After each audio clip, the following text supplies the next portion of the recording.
Bom dia, pessoal. Hoje, então, às 19 horas, nós temos a nossa webconferência.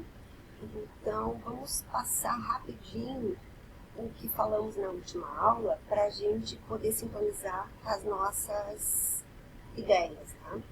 Então, na aula anterior, nós trabalhamos sobre uma perspectiva macro e micro, onde a perspectiva macro, nós assistimos aquele vídeo que nos levou a uma percepção do nosso cosmos todo, e nós vimos que, mesmo sendo uma perspectiva macro, nós temos micro visões, né, do ponto de vista humano.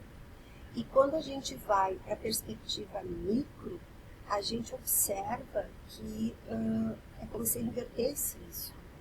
O micro passa a ser um limitante visual, como o macro também, e nós precisamos, então, da engenhosidade de mecanismos, de maquinarias que nos façam essa decodificação. E quanto mais nós nos aproximamos do que longe está, ou do que macro e micro, nós cada vez mais recebemos energias de menor frequência. Então nós temos que ter engenhocas, nós temos que ter aparelhos que tenham muito mais potencial de captar essa frequência. Então, toda a nossa ciência, ela é baseada em cima desses princípios. São princípios de empirismo, como se diz. São medições, são quantificações, são frequências.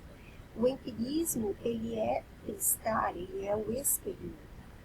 E as nossas ciências todas foram construídas em cima desse pensamento humano e das possíveis abstrações que o humano faz com o simbólico.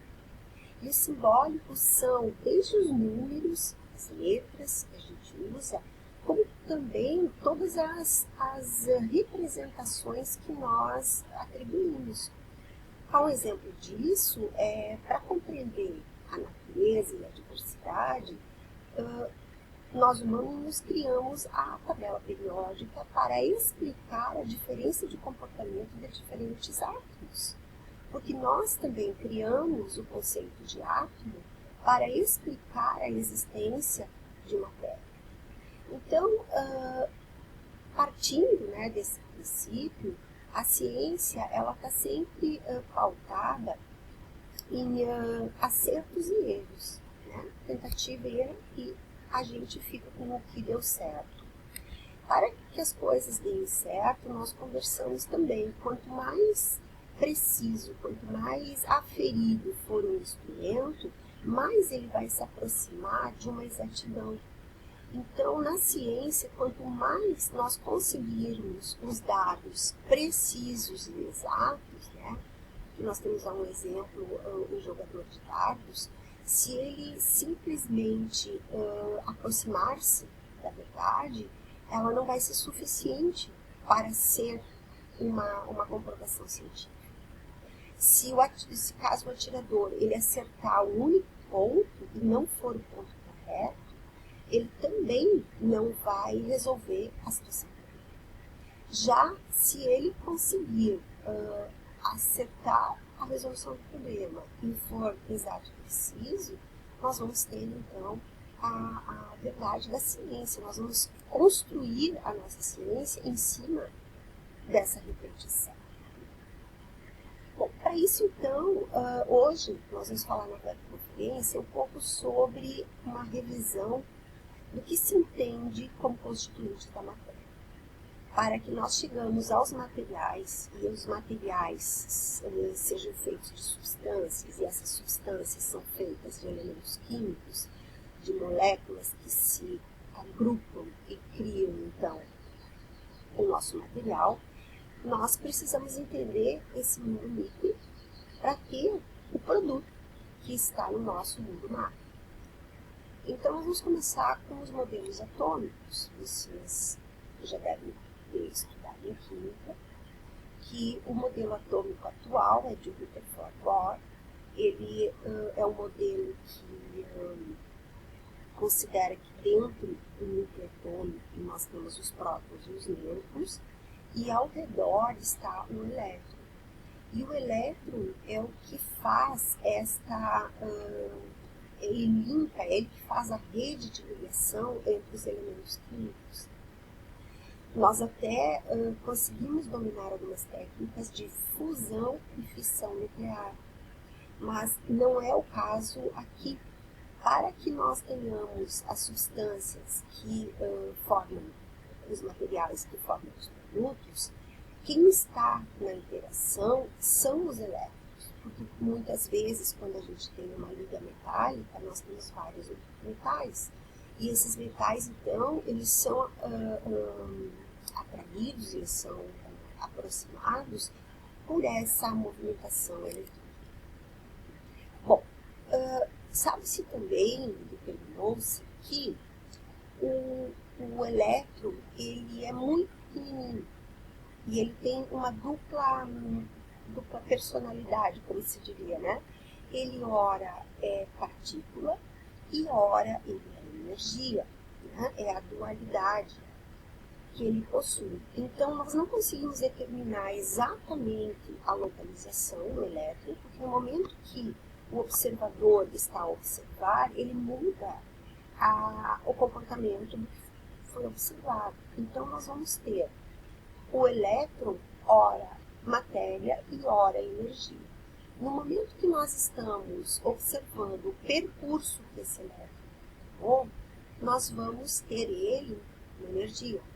No momento que nós vamos ver ele na matéria, nós vamos localizar, digamos assim, em que orbital ele está. Porque os elétrons, eles não giram todos na mesma orbital, eles giram em órbitas diferenciadas, até mesmo devido às suas energias e para não se chocar com o núcleo. Foi atribuído, então, que o núcleo atômico ele possui uma carga positiva e o elétron uma carga negativa. E dessa interação, né, entre positivo e negativo, nós temos a interação de forças fortes e a interação de forças fracas. Mas essas energias, elas são da natureza, igual a gravidade, igual o magnetismo. Né? São comportamentos da natureza das partículas.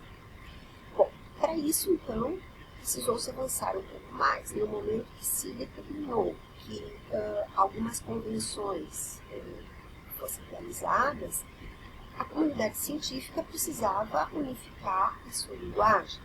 E aí determinou-se que para cada átomo que tivesse tal comportamento, era atribuído um número atômico que é relativo aos números de prótons, ou seja, núcleo, e um número de massa, que aí representa a soma desses prótons e nêutrons, que é o núcleo, e que é onde está a maior massa, a maior concentração.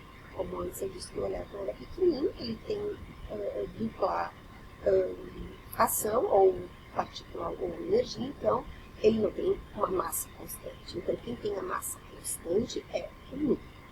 E aí nós temos que todos os elementos químicos, eles têm um número atômico. E esse número atômico, ele surgiu a partir de um cálculo. E para esse cálculo existir, precisávamos de um padrão.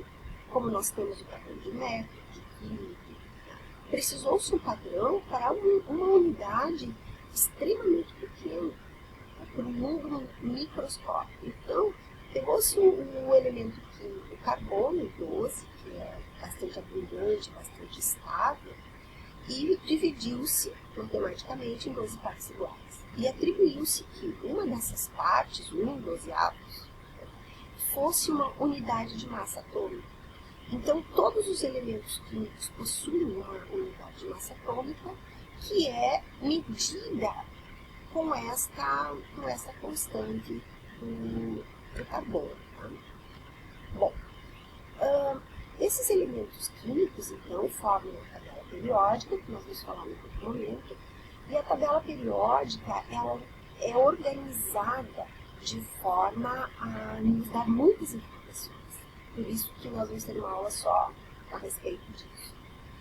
Mas esses elementos todos que estão na tabela periódica, eles se atraem e combinam-se entre si. Alguns não combinam, mas a maioria deles possui essa capacidade de interação. Então, nós vamos ter tipos de ligações entre esses elementos químicos. E essas ligações são iônica, covalente simples, covalente coordenado e metálica.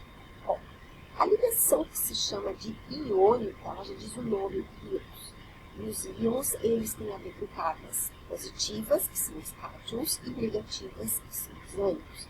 Então, quando nós temos átomos que atraem-se devido a diferentes de carga, a ligação se dá como iônica.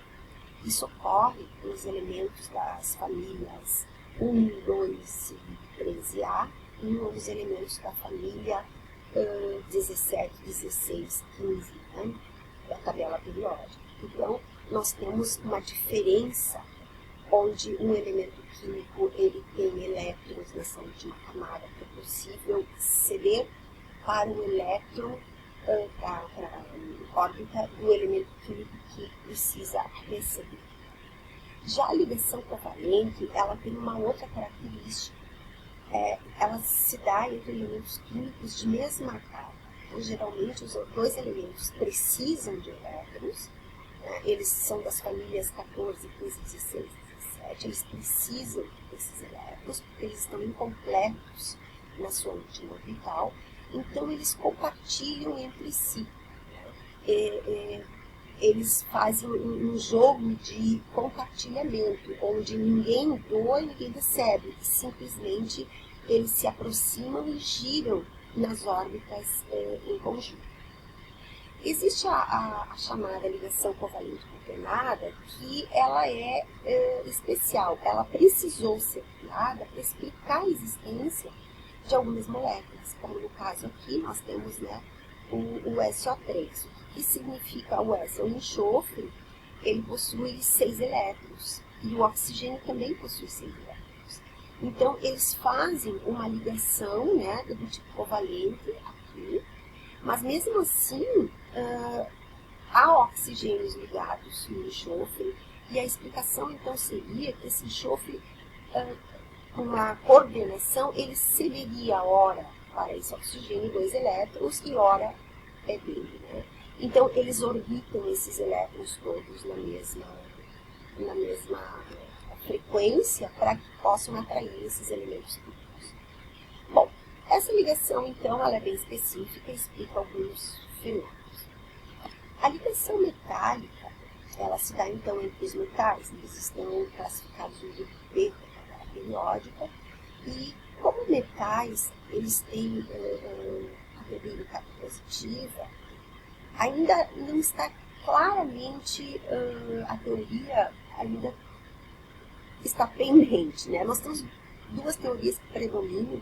Uma delas é da nuvem de elétrons, que é mais ou menos o que a imagem mostra, que o metal ele tem elétrons sobrando, e aí o que ocorre? Cria-se uma nuvem desses elétrons, a quantidade é tão grande que há uma atração desse elétron pelo núcleo do outro. Então, eles formam essas ligas extremamente compactas e finas. A outra teoria, ela tem a ver um pouco mais em matemática química, que é do nível de valência.